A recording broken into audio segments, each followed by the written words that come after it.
বন্ধুরা, পাকিস্তানের এই সাধারণ খাবারগুলো বাংলাদেশ থেকে এতটা পরিমাণে আলাদা হয় যে যা জানলে আপনি বেশ অবাক হয়ে যাবেন। আর এই গাছের ভেতর থেকে কিভাবে এত পরিমাণে টাকার কয়েন ঝরে পড়ছে এবং এই রহস্যময় গুহার মধ্যে কেনই বা সবসময় এমন নীল আলো জ্বলতে থাকে। আর এই বন্দুকটির মারাত্মক ক্ষমতা দেখলে আপনার চোখ কপালে উঠে যাবে। হ্যাঁ, এমনই সব অ্যামেজিং তথ্য জানবেন আজকের এই ভিডিওতে। তো দেরি নয়, চলুন তাহলে শুরু করা যাক। নাম্বার 6, এটা হলো MG42 নামের একটি ভয়ঙ্কর মেশিন গান, যেটার এক চাপেই সবকিছু ধ্বংস হয়ে যেতে পারে। আর এর সামনে শত্রুরা কোনোভাবেই টিকতে পারে না। আসলে জার্মানির তৈরি এই ভয়ঙ্কর মেশিন গানটিকে 1942 সালের দিকে ডিজাইন করা হয়েছিল। আর এটি ছিল দ্বিতীয় বিশ্বযুদ্ধের অন্যতম প্রধান হাতিয়ার, যেটা চোখের পলকে কয়েকশো রাউন্ড গুলি ছুটতে পারে এবং মুহূর্তের মধ্যেই সবকিছু ধ্বংস করে দিতে পারে। তবে এটাকে যে কেউ চালাতে পারে না, কারণ এটাকে চালাতে গেলে বিশেষ ধরনের ট্রেনিং এবং শরীরে যথেষ্ট শক্তির প্রয়োজন। তাই যুদ্ধের সময় কেবলমাত্র শক্তিশালী সৈনিকরাই এই গানটিকে ব্যবহার করত, যেটা আসলেই অনেক ভয়ঙ্কর একটা গান। নাম্বার 5, গাছের ভিতর থেকে ঝরঝর করে পড়ছে টাকার কয়েন। না, এটা কোনো ফেক ভিডিও নয়, সত্যি সত্যি গাছের ভিতর থেকে টাকা বেরোচ্ছে। আসলে স্কটল্যান্ড দেশের একটা জঙ্গলে এমনই কিছু পুরাতন গাছ রয়েছে যেগুলোর গায়ে এমন হাজার হাজার টাকার কয়েন দেখতে পাবেন। তবে কোত্থেকে এলো এত টাকা? আসলে অনেকেই মনে করেন এই গাছের মধ্যে এভাবে কয়েনকে ঠুকে দিলে তাদের মনের উইশ বা ইচ্ছা পূরণ হবে। তাই তো এখানে যারাই বেড়াতে আসে তারাই এভাবে গাছের মধ্যে কয়েন ঠুকে দেয়। মজার ব্যাপার হলো, এখান থেকে এই কয়েনগুলোকে কেউ চুরি করার সাহস পায় না, কারণ মনে করা হয় এখান থেকে যেই কয়েন চুরি করবে তার কপালে ব্যাড লাক মানে চরম দুর্ভোগ নেমে আসবে, যেটা আসলেই অদ্ভুত একটা ব্যাপার। নাম্বার 4, আপনি কি কখনো এমন নাচ দেখেছেন যেটা দেখে মনে হয় মানুষরা যেন মাটিতে হাঁটছে না, বরং ভূতের মতো ভেসে বেড়াচ্ছে? হ্যাঁ বন্ধুরা, এটা এমনই একটি বিখ্যাত ডান্স যার নাম ঘোস্ট ওয়াক ডান্স, যেটা দেখতে একেবারে ম্যাজিকের মতো লাগে। মনে হয় কোনো মানুষ নয়, কোনো ভূত হেঁটে বেরোচ্ছে। আসলে এমনটা করার জন্য শিল্পীরা তাদের পা দিয়ে এক ধরনের স্পেশাল গ্লাইডিং টেকনিক ব্যবহার করে, যেটা করা অনেকটাই কষ্টসাধ্য ব্যাপার।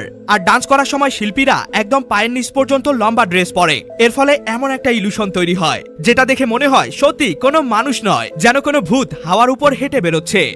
নাম্বার 3, আপনি কি জানেন রেল লাইনের নিচে সবসময় কেন পাথর ব্যবহার করা হয়? পাথরের পরিবর্তে মাটি কিংবা অন্য কিছু কেন নয়? চলুন সেটাই জেনে নেওয়া যাক। আসলে ট্রেন যখন চলে তখন ট্রেনের অতিরিক্ত ওজনের কারণে প্রচন্ড চাপ এবং কম্পন সৃষ্টি হয়। আর এই চাপ এবং কম্পনকে পাথরগুলো নিজেদের মধ্যে সমানভাবে ছড়িয়ে দিতে পারে, যার ফলে রেল লাইন বা ট্র্যাক নড়াচড়া করে না এবং সঠিক জায়গায় থাকে।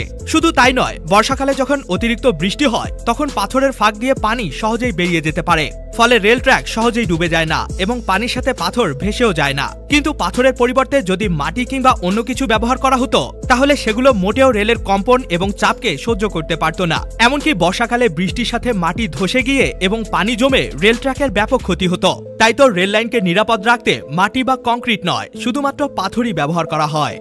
নাম্বার 2, জানেন কি সমুদ্রের ভেতরে এমন এক রহস্যময় গুহা আছে যেখানে ঢুকলে আপনি পুরাই চমকে যাবেন, কারণ এর ভেতরের পানিগুলো চকচক করে জ্বলছে অদ্ভুত রকমের নীল আলোয়। আসলে এটি হলো ইতালির ক্যাপ্রি দ্বীপে অবস্থিত বিখ্যাত ব্লু গ্রোটো গুহা, যেটাকে বাইরে থেকে দেখলে মনে হবে এটার ভিতরে মনে হয় একেবারে অন্ধকার, কিন্তু ভেতরে ঢুকলেই দেখবেন পুরো ভিন্ন চিত্র। এর পানিগুলোকে এমন অদ্ভুত রকমের নীল আলোয় চকচক করে জ্বলতে দেখবেন। আসলে এমনটা ঘটার কারণ হলো সূর্যের আলো পানির ভেতর দিয়ে প্রতিফলিত হয়ে গুহার ভেতরে প্রবেশ করে এবং পানিগুলোকে এমন উজ্জ্বল নীল রঙে পরিণত করে। বর্তমানে এই গুহাটি এতটাই বিখ্যাত যে এখানে প্রতিদিন শত শত লোক বেড়াতে আসে আর রোমাঞ্চকর মুহূর্ত উপভোগ করে।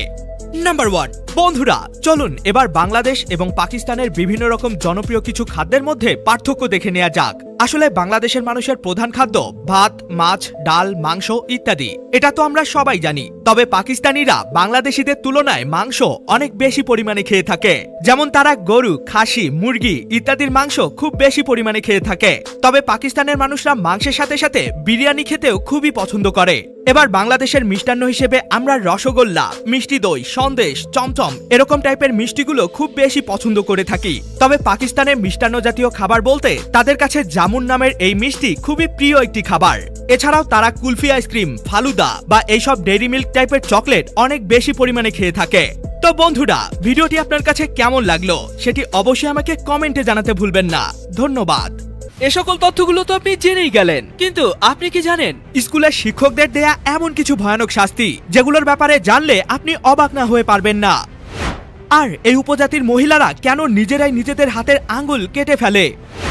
আর আপনি কি কখনো স্যান্ডেল দিয়ে তৈরি পাপড় বা পাকোড়া দেখেছেন, ভিডিওটিকে এখনই দেখে নিন। এটিও কিন্তু অনেক অ্যামেজিং একটি ভিডিও। দেখা হবে অন্য কোনো ভিডিওতে। ততক্ষণ পর্যন্ত কিপ দ্য নলেজ।